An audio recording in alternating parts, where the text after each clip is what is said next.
Welcome to another episode of CCSD Earth Science. Today we're going to be talking about erosion. A lot of times weathering and erosion are talked about together, but there is a difference between them. With weathering, what we're doing is we're breaking the rock down into smaller pieces or changing it chemically if we're seeing chemical weathering occur. But erosion is the movement of those sediments. So once it's been broken down, it's moved by some sort of method. And so we're going to take a look at some of the different ways that erosion can occur. So one type right here is gravity, and it's also referred to as mass movement or mass wasting. So if we didn't have gravity, a lot of sediment would be stuck on the side of a cliff. If you have driven by roadsides that have, falling rock zone, that is happening because of gravity. So the gravity is moving the material from a higher position to a lower position.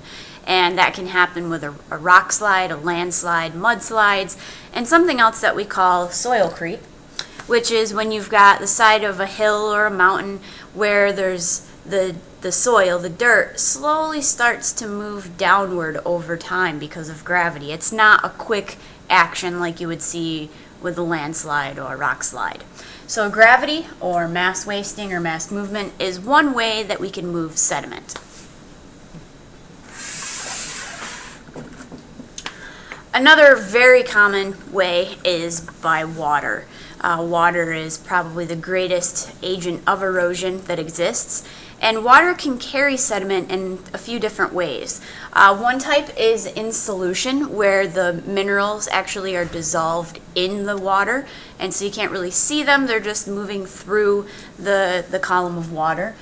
You can also have suspension, where it's just kind of hanging out in the water and it can't settle to the bottom, so it's just hanging out and getting moved along if it's like a stream or something. And then flotation happens when the material has such a low density that it actually stays at the top on the surface of the water and just gets carried along. Basically, it's floating along the surface. So water can carry material in those three different ways. Wind is another source of erosion, and it can pick up any sort of loose material, sand, silt, or clay, small pieces of material, and carry them. And so you're mainly going to see that in deserts or along beaches. Obviously, wind, it would have to be pretty strong if it's going to be picking up larger particles. So for the most part, it's these smaller size particles that wind will move. Another form of erosion are ice or glaciers. So as a glacier is moving across the surface, it'll pick up sediment that's on the surface of the earth, and it gets stuck to the bottom of the glacier. So it'll just drag that material across, and then eventually it will deposit it somewhere else.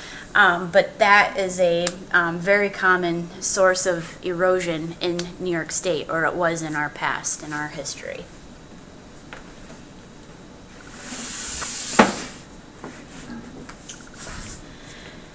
So glaciers and rivers have a huge impact on a landscape, but the way that they change the landscape is slightly different. Glaciers, like I said, they can actually pick up sediment and then they'll drag it across the surface, and that can actually polish the surface a little bit, so it has almost like a shiny look to it. And it also will scratch it, and we call these scratches striations, because it's like taking a piece of sandpaper and just going across the surface of a coffee table or something. It's going to leave parallel grooves or scratches in the surface. And also, as this glacier starts to melt or retreat, it will deposit the sediment that it's carrying. It doesn't have it sorted.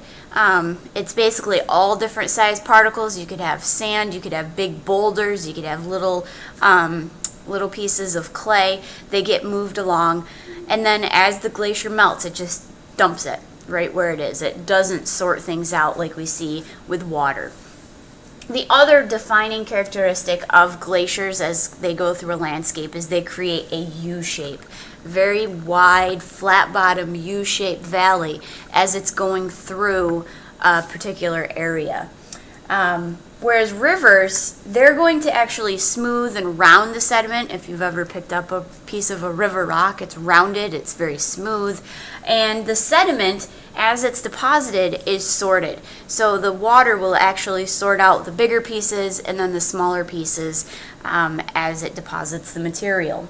The other thing that rivers do is they create a V-shaped valley. And you can kind of remember the difference between glaciers and rivers, that rivers have a V in it, and they're the ones that make the V-shaped valley. Glaciers create the U-shaped valley.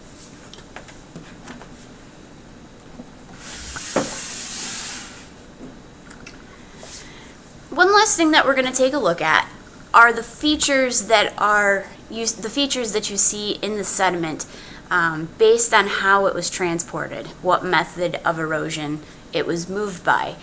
Because you can actually pick up a piece of material, a sediment or rock, and figure out what moved it to where it is now.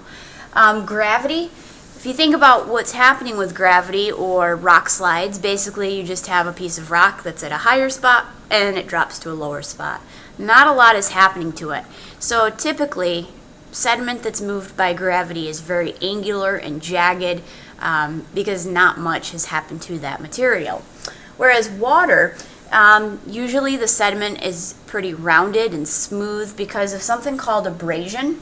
If you think about water as the sediment is moving through the water, it's carrying all sorts of stuff, and the sediment hits each other and it slowly chips away. And so as a sediment is in the water longer, it becomes more round and smooth compared to something that just was placed in the river. That's going to be not quite as smooth. So you can actually see how long something has been in or has been moved by water based on its shape. So over time, by abrasion, you're going to see rounded and smooth pieces of rock. Wind is another way. Excuse me, I was going to sneeze there. Wind, you're going to see smooth, flat, or pitted surfaces. Basically, it's like it's been sandblasted. You're going to see tiny little pieces, little holes in the rock from the sand being picked up and then the wind moving it and hitting it into other sediment. But it also can have a very flat appearance to it as well. Because it's almost been polished like you would with sandblasting. And then the last one are glaciers. And like we said, they're going to be scratched surfaces. You're going to see striations, just these parallel lines. And then also the sediment is unsorted. So erosion can happen in a lot of different ways, like we have talked about. And the different agents of erosion will affect the sediment differently. So you need to be able to identify those properties and also be able to identify the characteristics of a landscape that was created by a glacier versus a river.